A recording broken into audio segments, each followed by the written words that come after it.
আমাদের ভিডিও দেখে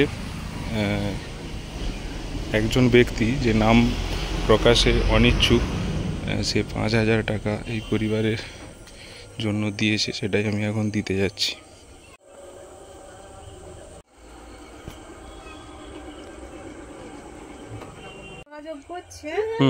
তো তারা বলছে ডাক্তারের সাথে কথা বলছি, কথা বলে আপনার দিকে ফোন করে বলবো। আচ্ছা আচ্ছা, নামটা বলো দাদা। সৌমেন মিশ্র। একটা চেয়ার ছিল না। যাচ্ছি। আমাকে বলছে অন্ধকারতে আমাকে কি করতে দিয়েছে।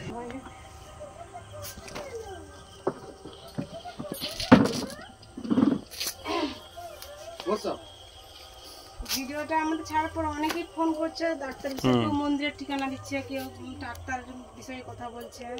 আচ্ছা, এখন আমাদের এই ভিডিও দেখে একজন ৫,০০০ টাকা পাঠিয়েছেন, ঠিক আছে? মানে সে হয়তো আপনাদেরকে ডাইরেক্ট মানে আসতে পারছে না, আমাদের রাজনগরের সে বাসিন্দা, কিন্তু সে তার নাম প্রকাশ করবেনি, রাজনগর পশ্চিমের বাসিন্দা। আচ্ছা, ঠিক আছে, আমি সেটাই দিতে আসছি। যে দাদা ভাই দিয়েছে তাকে অনেক ধন্যবাদ, এই আমাদের অসহায় পরিবারে দাঁড়ানোর জন্য। মানে এইটা একটু নিয়ে নিন, মানে আমি এটাই দিতে আসছি।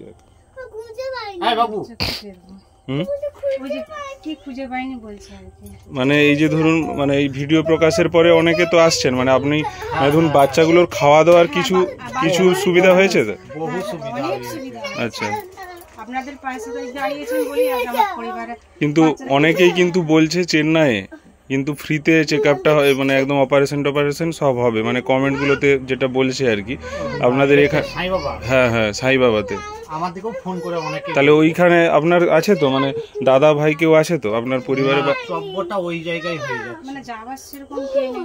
দাদাকে বললে তার অনেক চাষ তো, সে যেতে পারবে। কিন্তু একটু যদি কেউ, আপনি ধরুন বাচ্চাদেরকে নিয়ে বাড়িতে থাকলেন, কিন্তু কাউকে তো যেতে হবে সেখানে, তো ধরুন টাকারও হয়তো ব্যবস্থা হয়ে যাবে সবাই মিলে সেখানে, তো যেহেতু বিনা পয়সায়, শুধু সেখানে আপনাকে খাওয়া দাওয়ার খরচ, থাকা খাওয়ার তাও বিনা পয়সায় ব্যবস্থা আছে।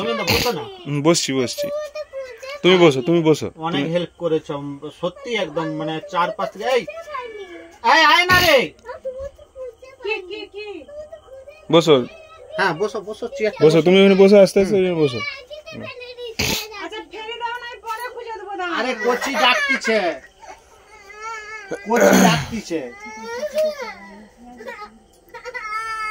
এটা তো করতে হবে, নাহলে কি করে হবে?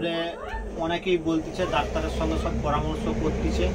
এই যেমন থেকে এসেছিল একটা সংস্থা থেকে, বেলেঘাট থেকে, সে বাঙুরে দুটা ডাক্তারের সঙ্গে বুঝছে, তো বলছে যেই রিপোর্টটা দেখিছে, বলছে এটা রিক্সের মধ্যে। কিন্তু চেষ্টা তো করতে হবে, কোথায় চেষ্টা তো করতেই হবে, সেটাই, নাহলে কি করে হবে।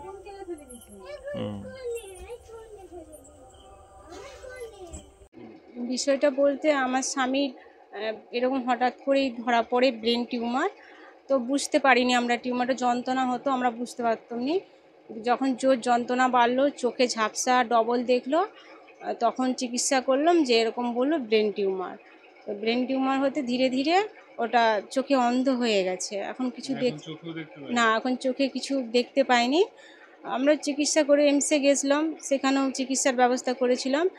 সেখানে কিছু পয়সার অঙ্ক কিছু বলেনি, তো বলেছিল কত কি খরচা পড়বে আমরা এখন বলতে পারবো না। আমাদের এখন অসুবিধা কি হয়, এখন তার অসুবিধার যন্ত্রণাটা প্রচুর পরিমাণে হয়, যখন হয় পুরো মানে সব কিছু, যেমন একটা মানুষের সেন্স পুরো হারিয়ে যায়, মানে পুরো লটকে যায়, এই অবস্থা হয়ে যায় আর কি। মানে পুরো সেই হাত পা সব খেঁচে যায়। দিনে কখনো 2বার, কখনো 3বার এরকম হয়ে যাচ্ছে। পরিবারে আছে আমার ছেলে, মেয়ে আর স্বামী। উপার্জন মানে আয় কিভাবে হয়, খাওয়া দাওয়া কোথা থেকে টাকা পয়সা পান এখন, বা আগে কিভাবে চলতো? আগে চলতো, মানে সেটা যখন সে রোজগার করেছিল সেটা থেকে চলেছিল। তারপরে আমি জায়গা থেকে সব নুন টুন নিয়ে এভাবে চালিয়েছিলাম, রুগীও দেখিয়েছিলাম, সংসারও চালিয়েছিলাম। আপনার স্বামী কি কাজ করতেন আগে?